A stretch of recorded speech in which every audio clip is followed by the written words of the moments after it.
Magandang araw mga boss. Ang problema ni customer, marami daw tulo ng langis itong makina niya dito sa ilalim. Pero dito sa side na ito, mas malakas daw yung pumapatak na langis. Ang uno ko napansin dyan, itong hose ng power steering niya. Meron din siyang leak. Kaya pwede isa ito sa mga pinanggagalingan kaya dumadagdag o dumadami yung patak ng langis dito sa ilalim ng makina ni customer. I-check ko muna dito sa kabilang side mga boss bago ako pumunta dito sa ilalim ng makina ni customer. Dito muna ako sa valve cover. Kung makikita nyo, wala naman siyang leak dito sa valve cover. Kung medyo may masama-saman, natural na lang yun minsan kasi dala ng kalumaan eh.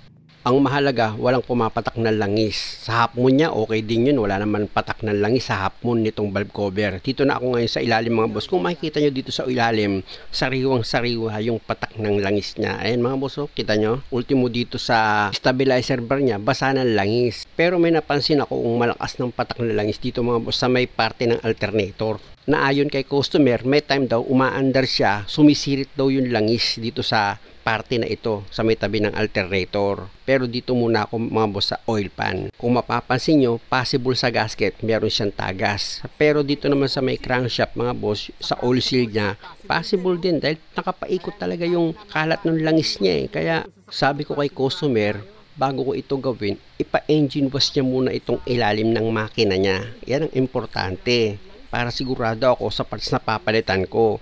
Pero may idea naman na ako dun sa mga kwento niya na pagtagas ng langis niya na pwedeng panggalingan. Gaya ng sinabi niyang dito sa may tabi ng alternator, pag umandar itong makina, may sumisirit daw na pagtulo ng langis. Kaya isa lang naman ang nasa isip ko dyan eh.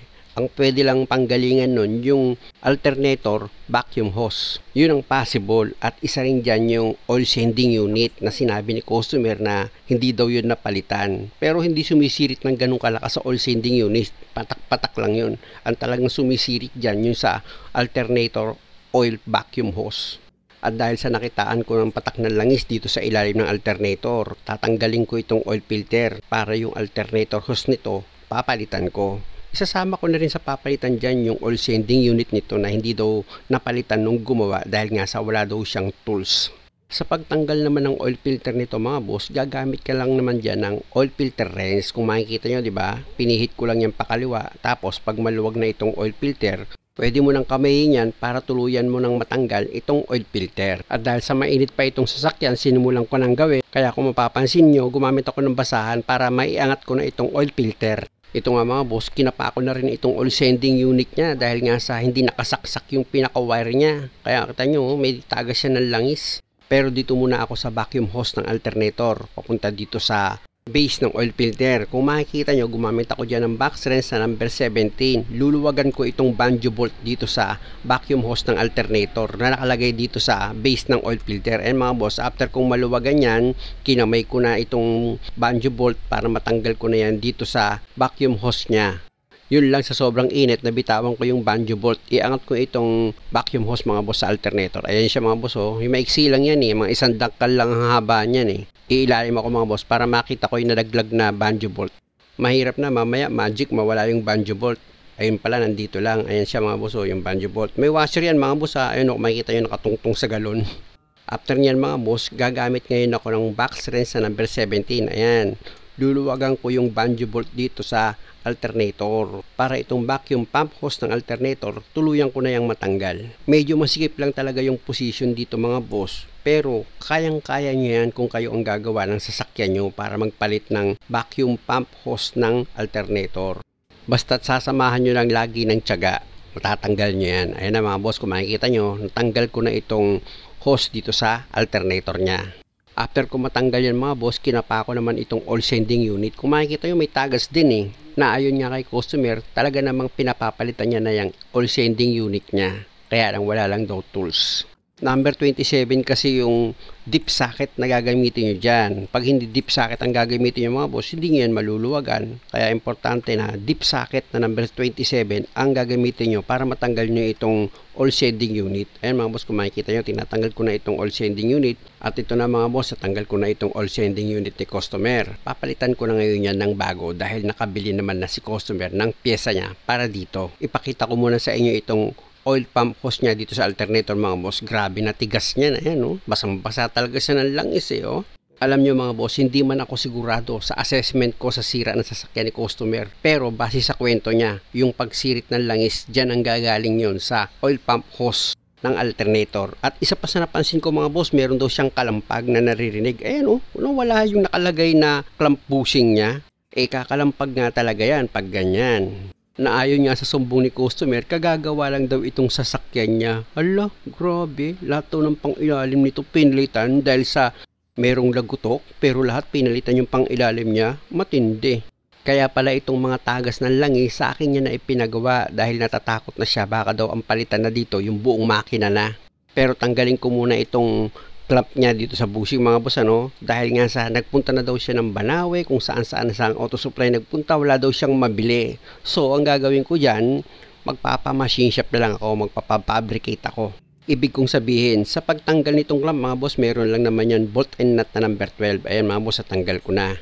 Tapos isunod kong tanggalin dyan itong clamp bushing niya. Ayan mga boss, ayan yung clamp na ipapagaya ko sa machine shop. At habang pinapagawa ko yan sa machine shop, ilagay ko na itong bago na vacuum hose ng alternator. Ayan mga boss, yung banjo bolt tapos yung washer. Isabay nyo yan dapat pag nilagay nyo, dahil sa yung position sa paglagay nyan mga boss, kung makikita nyo, naku, napakasikip. Talagang yung dalawang daliri nyo lang ang magkakasa dyan. Tapos tsatsagain yung ipakapit yung banjo bolt sa thread nya. At pag naipakapit nyo na yan sa thread nya, pwesto ka muna sa ilalim. Hindi kasi pwedeng hihigpitan mo agad yun mga boss. Mahihirapan ka maglagay nung isa pang banjo bolt dito sa vacuum hose ng alternator. Kaya kailangan, wag mo munang higpitan. Ilagay mo muna yung isang banjo bolt pa dito sa vacuum hose na ikukonek mo naman yan dito sa alternator. Ayan mga boss, ipakita ko muna sa inyo itong banjo bolt. Yan. Ilagay ko na ngayon dito sa vacuum hose ng alternator. Pag na-shoot ko na yung banjo bolt dito sa hose, ilagay ko naman yung washer. Ito yung washer mga boss, pakita ko rin sa inyo. Ilagay ko na yan. Tapos, i-connect ko na ngayon itong hose dito sa alternator nya. Ayan mga boss, kung makikita nyo, medyo babaluktutin mo ng kaunti yung hose para maipakapit mo siya sa thread dito sa alternator. Gusto ko sanang ma-close up mga boss, kaya lang talaga natatakpan itong hose kasi itong hose ng alternator or itong vacuum hose niya, talagang nakokoveran yan ng isa pang hose ng alternator mga boss, yung rubber hose niya. Dito naman sa ilalim, itinapat ko itong camera ko, kaya lang ang makikita nyo lang dyan, itong banjo bolt, yung pinakaulo niya, nahihigpitan ko. Ayan mga boss, gumamit ako ng socket wrench sa number 17. Tapos, gagamit ako dyan ng ratchet para i-final ko naman na yung higpit. Importante lang mga boss na maayos yung pagkakahigpit nyo dito sa banjo bolt.